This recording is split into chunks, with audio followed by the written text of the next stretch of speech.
The Foreign Secretary went to number 10 this morning for the Cobra meeting before heading to Parliament. Order statement, the Secretary of State for Foreign and Commonwealth Affairs. His initial words in Parliament were tough. Under international law, Iran had no right to obstruct the ship's passage, let alone board her. It was therefore an act of state piracy, which the House will have no hesitation in condemning. Given the times we live in, the diplomacy is tricky. When it comes to Iran, we're part of Europe, with clear blue water between the UK and the US. We will now seek to put together a European-led maritime protection mission to support safe passage of both crew and cargo in this vital region. It will not be part of the US maximum pressure policy on Iran, because we remain committed to preserving the Iran nuclear agreement. Last month, the Americans asked the UK to contribute to a maritime force in the Gulf to counter Iran. This, they say, just proves their point. So the responsibility in the first instance falls to the United Kingdom to take care of their ships. But Brian, you know this story. This isn't because of American sanctions. This is because the theocracy, the leadership in Iran, their revolutionary zeal to conduct terror around the world for now 4 decades continues. In the Iranian port of Bandar Abbas, the Stena Impero now flies the Iranian, not the UK, flag.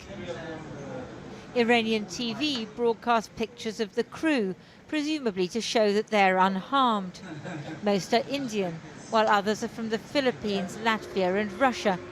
They're effectively hostages who have nothing to do with the tension between the US and Iran and the complex history between the UK and Iran, which has led to this maritime skirmish. There are currently 8 UK-flagged ships stranded at either end of the Strait of Hormuz. Britain has a naval base alongside the US Fifth Fleet in Bahrain. Current British assets in the Gulf include the frigate HMS Montrose, 4 minesweepers and the fleet auxiliary vessel Cardigan Bay.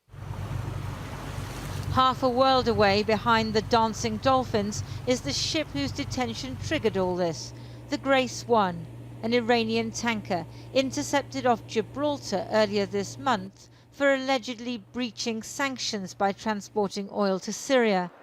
Spain didn't stop the ship despite it being in EU waters, but British Marines boarded it. Of course we believe that diplomatic solutions to this problem exist.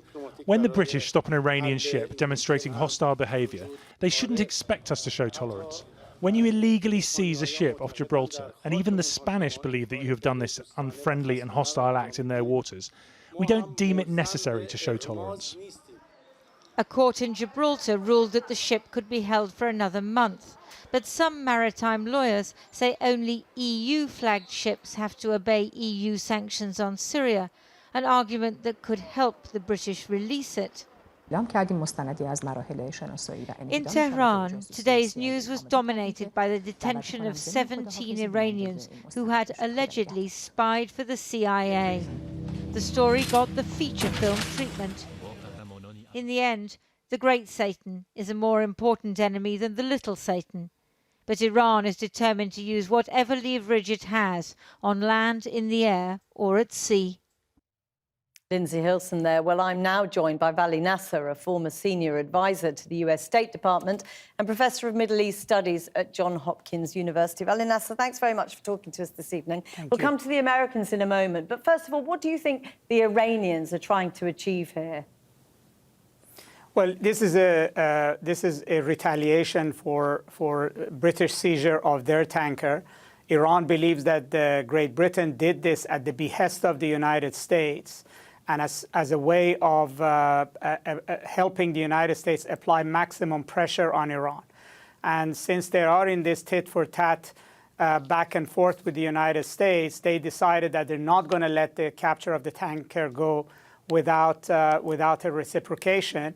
They've captured the British tanker. The signal is that they will act in kind when taken action against, and they're also going to exact the cost from Great Britain for doing the United States bidding. Well, you've heard the Foreign Secretary Jeremy Hunt today saying the UK will create this protection force, but with the Europeans. not with the US, making it very clear that the UK is not part of President Trump's policy of maximum pressure. Will that be enough to satisfy the Iranians? No, because those are words. The Iranians view this action in Gibraltar was taken at the behest of the United States. The United Kingdom broke with other European countries in taking that decision. In fact, it was criticized by Spain. And the fact remains that their tanker is still held in Gibraltar. So I think the solution will come in some kind of a diplomatic negotiation where the Iranians will release the British tanker and the British will release the Iranian tanker. And Iranians hope that this episode is enough for the United Kingdom not to repeat that sort of action on the behest of the United States again. And in addition, some of Mr. Hunts's comments have to do with the fact that the United States actually has disavowed any support for Britain in this crisis and has said that Britain is on its own and has to take care of this problem on its own. But in terms then of the increasing tension between the US and the Iranians, you know, what is the US strategy here? We know that sanctions are hitting the Iranian people very, very hard. The hope, presumably, that the Iranians will soften their position. But it could go the other way, couldn't it? It is the other way. In other words, the maximum pressure strategy has, in fact, failed. The idea that a maximum pressure would force the Iranians to quickly surrender, put their tails between their legs and come to the table and negotiate a much better deal with the United States has proven to be false. Iran has decided to escalate tensions, to push back and to be defiant and to force a risk of war on the United States and its allies, and in fact even has shown willingness to scuttle the nuclear deal. So the maximum pressure is not doing what it was supposed to do, which was to make the Iranians cave in.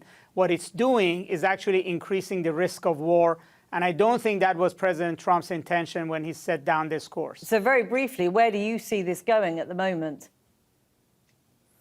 Well, I think at some point in time, we're going to end up in war between the United States and Iran in the Persian Gulf, or that the two sides have to find their way to the table. But the Iranians will come to the table only if the U.S. changes its tack and backs off from the maximum pressure strategy.